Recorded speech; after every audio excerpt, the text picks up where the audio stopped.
Hello, I'm Peter Vaughan. I'm at Low Farm campsite in Lincolnshire to see the latest from Wheelhome. Now, Wheelhome don't always convert the vehicles you'd expect, Ford Transits, Peugeot Boxers, that sort of thing. They've converted Ford Galaxy people carriers and even the little Suzuki Wagon-R, that sort of micro car that's well under 4 metres long. But I understand that this time they've done something really different. They've converted a Tesla Model 3 car into a camper. Oh God, it's arrived. Stephen, what have you done?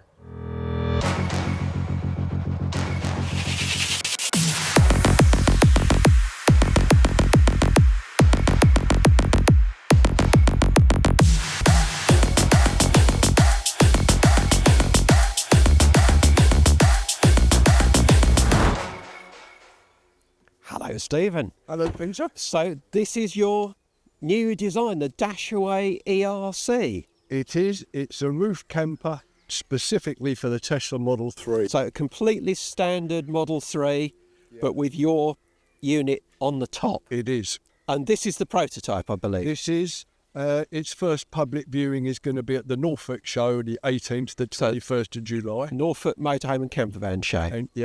And that's where the public are going to get their first proper viewing of it. And people will be able to order it there? Yes, we'll take orders from that show, with delivery probably early next year, sort of January, February 26. Okay, well, let's see then how you've turned this fully electric car into what I believe is a fully electric campervan.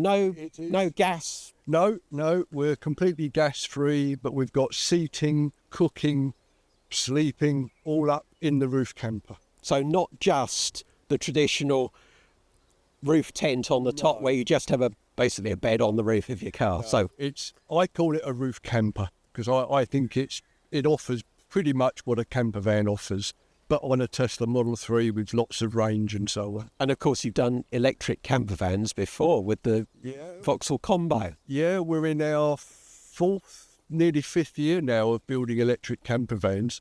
But of course this is a completely different class, really. Yeah. And it's demountable as well, so the car reverts back to the standard car when you're back from holiday, if you so choose. Now, the Model 3 has been a huge success for Tesla. I believe from 2018 to 2020, it was the world's best-selling EV, and they'd sold 1 million of them, I think, by 2021. So there's a few of them out there. But I don't know anybody else that's said, I like the Model 3, but I think I'll turn it into a camper van. What was the thinking, Stephen? Well, it's my third Tesla Model 3, so I know them really, really well. And 2 years ago, I was in one of our Vauxhall campers in Iceland, and there was a lot of hire Teslas there with roof tents on the top. Yeah. And I kept looking out of my window at them and seeing the contours of the car shaping down and thinking I could do quite a lot more with that extra space. And I really, really wanted to make it happen. Now, I see a lot of roof tents on cars of all sorts now. And the thing that puts me off is I think in the middle of the night, I need the loo and I've got to climb down that ladder. I'm probably going to do myself an injury.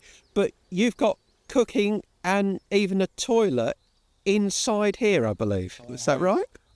I set out my aims, what I've got to achieve by it. Otherwise, it doesn't work. If it doesn't work for me, I'm not going to make it and sell it. I have a toilet, a porta potty toilet in there. I've got fairly basic washing facilities, but there's good cooking facilities with induction hob, microwave, that sort of thing. So you could pull up on a campsite like Low Farm here, and if it's raining, you haven't got to get out and... No. I also noted in Iceland, people were forever going up and down, from the top to the bottom, to the top to the bottom.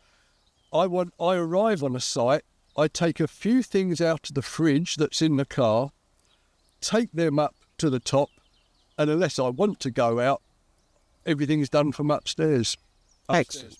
Now, this is folded down, So for camping, it lifts up like an elevating roof on a campervan, yeah?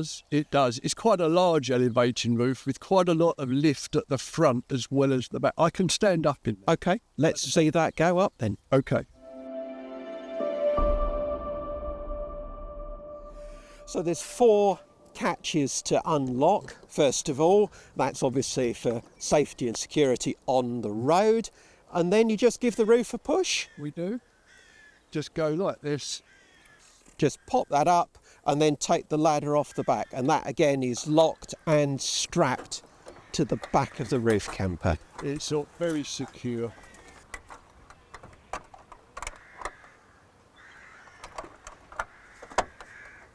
Now you're keeping me in suspense still about how you've managed to get all that on the roof of a Tesla, but tell me a bit more about, and the fact that, do you have to modify your car, or can I, if I already own a Model 3, can I just buy this unit and plunk it on the top? With very little things that need to be done. We need to have a Tesla roof rack, which is 2 bars, and a Tesla tow bar. So what would that cost me if I... About £1,400 or something like that. And then I'm ready to add the Dashaway unit. We are. The whole camper unit is demountable or removable. Takes about 15 minutes at the moment. And could you do that on your own? Yes, I do it on my own, one person. So yes, you can. There's a frame goes in the sides, raises up about 100 millimetres, and then you can either wheel it away or just drive the car away.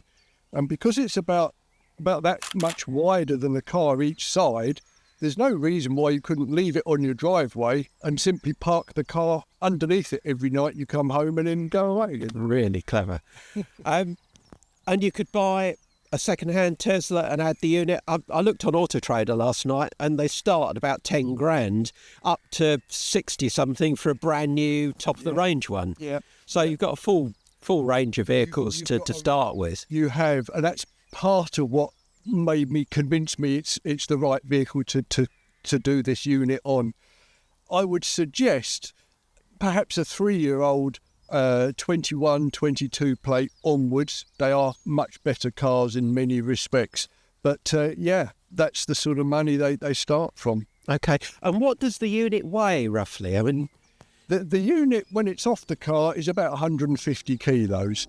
And we spread that weight over the roof rack capacity and, crucially, over the tow bar capacity. So we're well within those weights, and the distribution of those weights is all fine, and the rear axle and the gross weights, they're all fine.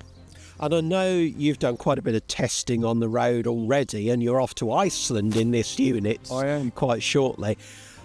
What sort of effect has it had on the range and performance of the Tesla car? Well, performance, it's almost ridiculously quick. So it has standard mode and chill mode. It's quite sensible to drive in chill mode, which is still a very brisk car. So performance is extremely good. You don't notice the extra weight? No, not on a performance point of view at all. Speed does make a difference on the efficiency, as it does with anything really. On the few trips I've done 2,200 miles so far in different temperatures, and I've got range, efficiency with range from about 245 miles up to 298 miles. So to get a range of 298, I was driving at a steady 60 on a warm, bright day. And I think you said that was about 10% less than you'd have got if the unit wasn't on. So not a dramatic loss of range just because you've got the roof camper. It's only if you knock it up to 70, then you're taking it down to about 240, 245 mile range. Okay, I think it's time to go and see what you've got inside here. See what's lurking inside.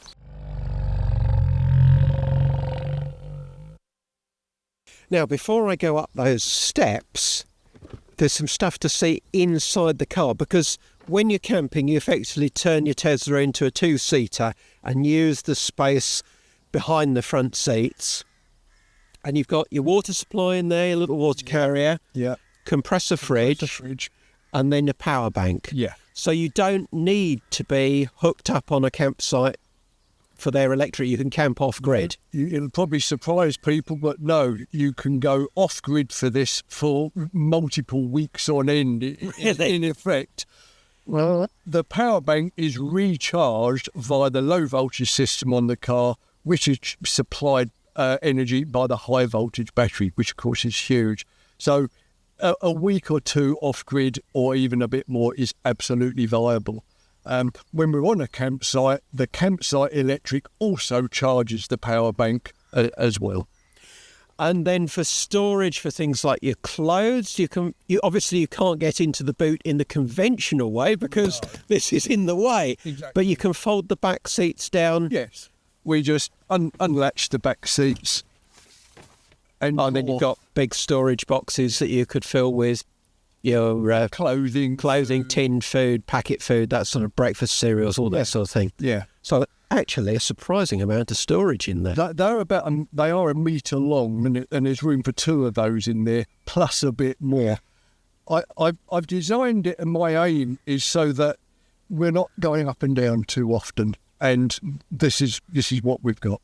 Excellent. Now, we're still keeping our poor viewers waiting to see what's in there. But one thing you mentioned is that you can charge the car while you're hooked up on the campsite. Because I know people will worry about range if they haven't had an EV. Yeah. So you can just use your normal hookup lead to the campsite bollard. Yeah. And then how does that work? Well, so the hookup goes in the camper unit on the other side. Then this side, we just pull out the Type 2 connector. And on the app on our phone or on the car, we can tell it how many amps to draw, which we set as 8 amps normally. And that will put about 110, 120 miles a night of range in. I always ask the campsite managers or owners, can I do this? Sometimes they've initially said no. After a very short conversation, I've never yet been refused charging the car in this way.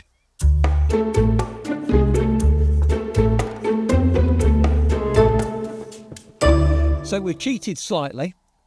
We've moved the microwave, which would travel on the floor, and we've moved the bed from its bed position into settee position. Yeah. But now this is how you would have the unit when you're camping, daytime mode, if you like. When we're on site. You've got big fly screen ventilation panels on either side. The door obviously zip close if the weather wasn't as lovely as it is today. You've got these cupboard units at either end, just down by our feet, effectively, but no fitted appliances. So what do you do for cooking? Well, the cooking is all portable equipment. So we normally take an induction hob, a microwave such as this one, electric oven, or an air fryer maybe, if people prefer those. It's any electrical appliance, mains electrical appliance, up to 2,400 watts, which is quite powerful. Yeah. And then you've got a pop-up power tower, so you've got 3 sockets there, so you can have several appliances going at the same time. Yes, you can have 2 or 3 going at the same time. And they sit on these fold-down worktop panels. Yeah. And then over on the other side, I see we've got a sink, but no fitted water tank or water pump. No. So it's a more simple system. We need to keep the weight down and be conscious of all of that. So we have the jerry can for water in the car. It's 10 litres.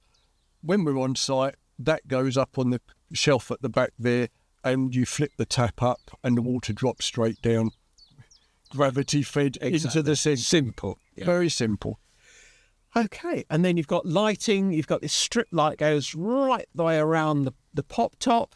And that's dimmable as well. So at night time, it's quite nice to dim that. Can we have disco lights? We can have disco lights, but it's not for me. Probably not. Not for me. Not on a caravan club site, anyway. No.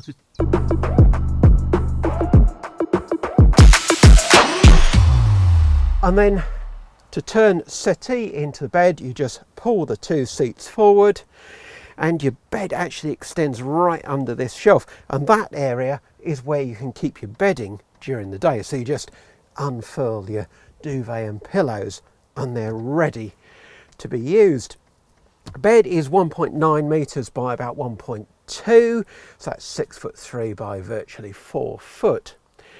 Plenty of headroom, of course, and you've even got, at the foot of the bed here, a porta potty in a cupboard, so you don't have to go down that ladder if you need the loo in the night. It's pretty remarkable what's been fitted into what's basically a box on the roof of a Tesla. You've even got about 6 foot headroom at the kitchen end there. And sitting up here, you've got quite a sort of panoramic view of wherever you are, because basically you're sitting on the roof of the car. Now, the only question is, let's go and find out how much. So, if you paid under 20 grand for a good used Tesla, Yeah. what have I got to spend on top of that for the Dashaway? Okay.